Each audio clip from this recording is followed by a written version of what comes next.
тарихымызға да өте жалпы түрік патшалығы деп аталатын қағанат өмір сүрген баяғыда болған.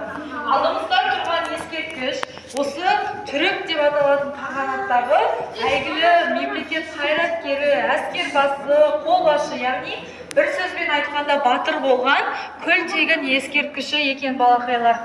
Осы ескерткіш ойлаңыздаршы, Монғолиядан табылған.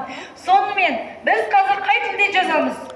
Қазақ тілінде жазамыз, өзіміздің алфавитіміз, яғни әріптеріміз бар, Бұл балалар сол кезде түріктерге тән жазу үлгісі балалар руналық таңбалар деп аталады. Алыстан қарағанда суретке ұқсайды, бірақ балалар бұлардың барлығы әріптер.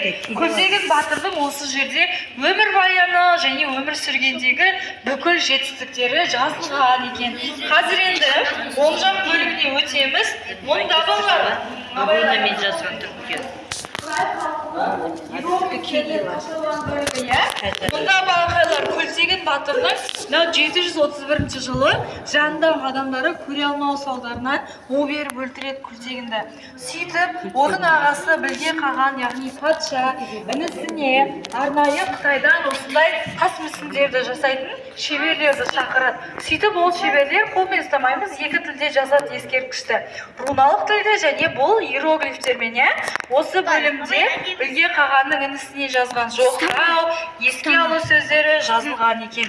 Екі тілде жазылды сабалар, себебі Қытайлар мен түрік халқының арасындағы достық қарым-қатынастың бар болғанын көрсету мақсатында,